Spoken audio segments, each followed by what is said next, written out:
Welcome करते हैं आपको सॉलिडिटी के प्रोग्रामिंग लैंग्वेज के वीडियो नंबर 2 में। अच्छा, इसके अंदर सिंपल आपने वही उसी तरीके से फाइल क्रिएट कर लेनी है। फाइल क्रिएट करने के बाद अब ये चीज़ें तो आपको आ गई है कि हम लाइसेंस आइडेंटिफायर यूज़ करते हैं और प्रिग्मा का सॉलिडिटी और 0.8c, मतलब यहाँ पे हम अपने सॉलिडिटी प्रोग्रामिंग लैंग्वेज का वर्जन बताते हैं।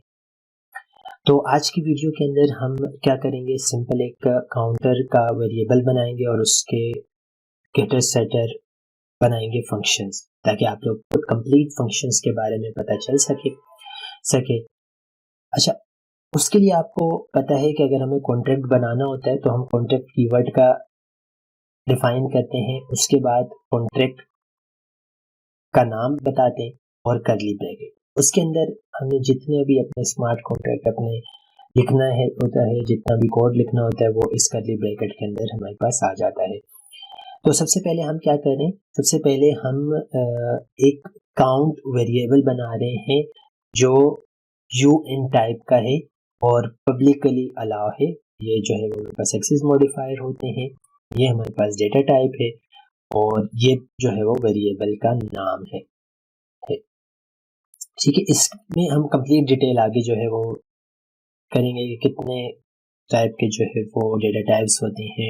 इंट सिंपल, अगर आप UN को समझे तो अनसाइन इंटीजर, ठीक है, जहां पे हमारे पास नेगेटिव वैल्यू स्टोर नहीं हो सकती। अब फंक्शन बनाएंगे जो क्या करेगा, काउंट के करंट वैल्यू को हमें ला कर देगा। ठीक है, हमें क्या करना है, एक फंक्शन बनाना है जो काउंट के करंट वैल्यू को ला कर देगा। तो फंक्शन बनाने के लिए फंक्शन का कीवर्ड लिख देते हैं, उसके बाद फंक्शन का नाम और पैरेंथेसिस, यहाँ पे हम जो है वो पैरामीटर डिफाइन करते हैं, क्योंकि अभी हमने कोई पैरामीटर डिफाइन नहीं करने, तो इसलिए हम सिंपल क्या कर लेते हैं, गेट वेरिएबल का नाम लिख लेते हैं और ब्रैकेट क्लोज कर देते हैं। उसके बाद आपने यहाँ पे जरूर वो करना है कि एक्सेस मॉडिफायर बताना है। अच्छा, उसके बाद क्या होता है कि अगर गेटर है या सेटर है, आप वैल्यू सेट कर रहे हैं इसके अंदर और गेट कर रहे हैं, तो उसके लिए अलग अलग कीवर्ड हमारे पास यहाँ पे यूज होते हैं। ठीक है, तो वो आपने अगर गेटर का फंक्शन बनाना है तो व्यू कीवर्ड आपने जरूर यहाँ पर लिखना है, क्योंकि इसमें गैस फीस का सारा रोल होता है। गैस फीस के बारे में कंप्लीट डिटेल आपको ब्लॉकचेन की वीडियोस के अंदर मिल जाएगी। क्योंकि गेटर फंक्शन जब हम बनाते हैं तो उससे हमारी गैस फीस का कोई ताल्लुक नहीं होता, गैस फीस हमारी नहीं कटती, तो इसी वजह से हम यहाँ पे व्यू का कीवर्ड यूज करते हैं। अगर हमें कोई वैल्यू रिटर्न करवानी होती है तो सिंपल आपने रिटर्न्स लिखना है। ठीक है, एस, यहाँ पे ये एस को नहीं भूलिएगा, क्योंकि ज्यादातर अगर आपने डिफरेंट प्रोग्रामिंग लैंग्वेजेस यूज की होगी तो वहाँ पे रिटर्न यूज होता था, यहाँ पे रिटर्न यूज होता है फंक्शन बनाते हुए। जब आप रिटर्न कर रहे होते हैं तो रिटर्न, जब अंदर रिटर्न करते हैं तो रिटर्न कीवर्ड ही जो है वो यूज करना होगा। अच्छा, अब देखिए यहाँ पे दो तरह के पैरामीटर वो करते हैं। एक तो ये कि जो पैरामीटर आप उस फंक्शन को कॉल आउट करवाते हुए या फंक्शन को हासिल करते हुए वो करते हैं, तो वो यहाँ पे डिफाइन करते हैं। लेकिन जिस तरह की वैल्यू आपने रिटर्न करानी है वो आप यहाँ पे डिफाइन, अगर स्ट्रिंग टाइप की तो स्ट्रिंग, अभी हमारे पास जो काउंट वेरिएबल है वो किसका है, ये अनसाइन इंटीजर टाइप का है, तो इसलिए हम क्या करेंगे, अनसाइन इंटीजर यहाँ पे डिफाइन करेंगे। करली ब्रैकेट, हर उसको कोड आउट को हमें जो है वो बंद करने के लिए करली ब्रैकेट यूज करना होगा। और सिंपल आपने क्या कर देना है, आपने सिंपल जो है वो काउंट को रिटर्न करवा देना है। वैसे इससे पहले मैंने आपको पहले बताया था कि अगर आप सिंपल पब्लिक डिफाइन कर देते हैं तो ये जो फंक्शन है ना, ये खुद ही क्रिएट हो जाता है इस पब्लिक एक्सेस मॉडिफायर की वजह से। सही है, आप दोबारा से भी बना सकते हैं, लेकिन सिंपल एक गेटर टाइप का फंक्शन जो है वो खुद ही क्रिएट हो जाता है।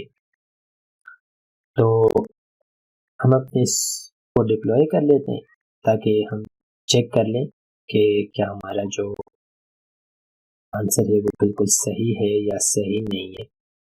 ठीक है, देखें मैंने जो आपको बताया काउंटर, ठीक है, काउंट की वैल्यू यहाँ पे क्या है 0, और सिंपल हमने अगर गेट करना है तो ये हमारे पास ये वैल्यू क्या है 0 जो है वो हमारे पास यहाँ पे वैल्यू है। तो हमारा ये जो फंक्शन है वो बिल्कुल सही काम कर रहा है। ठीक है, तो अब इसको हम जो है वो जब तक के लिए हटा देते हैं ताकि आपको ये सारा कोड सही तरीके से समझ आ सके। तो यहाँ तक हमने सारी चीज़ें जो है वो कर ली है, ठीक है। उसके बाद हम क्या कर रहे हैं, एक इंक्रीमेंट करा रहे हैं। इस काउंट के फंक्शन के अंदर हम क्या करवाना चाह रहे हैं, इंक्रीमेंट करवाना चाह रहे हैं। जो भी हमारे पास काउंट का वेरिएबल होगा उसके अंदर एक इंक्रीमेंट होकर आ जाएगा, ऐसा फंक्शन हम क्रिएट करवाना चाह रहे हैं। तो जो फंक्शन क्रिएट करने के लिए सिंपल वही फंक्शन का कीवर्ड यूज करते हैं। उसके बाद फंक्शन का नाम पब्लिक, और यहाँ पे आपको व्यू डिफाइन करने की कोई जरूरत नहीं है, ठीक है, क्योंकि आप वैल्यू क्या करें सेट करवा प्लस करवा रहे हो। तो सिंपल हम क्या करेंगे, काउंट प्लस इक्वल टू 1, ये क्या करेगा काउंट के अंदर 1 प्लस करवा देगा। ठीक है, अगर हम इसको डिप्लॉय करके देखें आपको सही तरीके से समझ आ जाएगी कि मैं आपको क्या बताना चाह रहा हूँ। देखें अभी इंक्रीमेंट, अभी जो हमारे पास यहाँ पे काउंट है, काउंट की वैल्यू क्या है 0 है।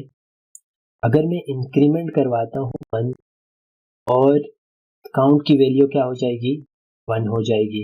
एक और इंक्रीमेंट कराऊंगा, काउंट की वैल्यू 2 हो जाएगी। यही आप यहाँ से भी हासिल कर सकते हैं। तो मैं उम्मीद करता हूँ कि आपको ये चीज भी समझ आ गई होगी।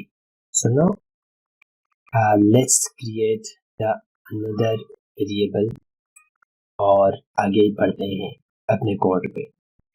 अब हम फंक्शन बना रहे हैं किसका, डिक्रीमेंट का, और इसकी मदद से क्या होगा डिक्रीमेंट करेगा और 1 जो है वो कम होगा। जैसे डिक्रीमेंट फंक्शन पब्लिक, और यहाँ पे क्या हो जाएगा, ये फंक्शन फेल होगा अगर काउंट की वैल्यू क्या हो 0 हो।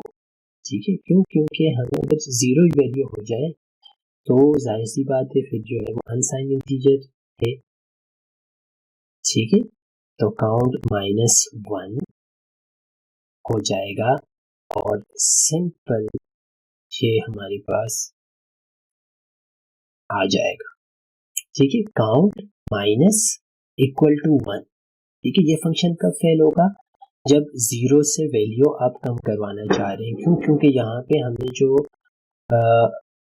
काउंट वेरिएबल है उसकी जो डेटा टाइप डिफाइन की है वो अनसाइन इंटीजर वो करी है, तो इसी वजह से ये क्या करेगा फेल हो जाएगा जब 0 से हम -1 करवाना चाहेंगे। वैसे तो -1 हो सकता है, लेकिन क्योंकि हमने साइन इंटीजर वो पास किया है। तो देखें अभी क्या है, अगर देखा जाए तो काउंट की वैल्यू क्या है 0 है। हम इंक्रीमेंट करवाते हैं 2 3 4 दफा इंक्रीमेंट करवाते हैं, 4 वैल्यू हो जाएगी। अगर हम डिक्रीमेंट कराते हैं और काउंट की वैल्यू देखते हैं तो अब क्या हो गई 3 हो गई। तो ये आपका सिंपल प्रोग्राम था जिसके अंदर आपने क्या किया, एक काउंट का वेरिएबल बनाया, उसका फंक्शन बनाया ताकि आपको काउंट की वैल्यू मिल जाए। मैंने आपको पहले बताया कि अगर आप पब्लिक यहाँ पर डिफाइन करते हैं तो वैसे ही ये इस तरह का गेटर फंक्शन क्रिएट हो जाता है। उसके बाद सिंपल क्या है कि आपका जो वेरिएबल है वो इस तरह का कुछ है, और इसके अंदर जो है वो हम वेरिएबल के अंदर +1 कर रहे हैं। तो ये मेरे पास इंक्रीमेंट का फंक्शन हो गया या डिक्रीमेंट का फंक्शन हो गया। तो उम्मीद करता हूँ कि आज की वीडियो आपको समझ आ गई होगी। ये मिलेंगे नेक्स्ट वीडियो के अंदर।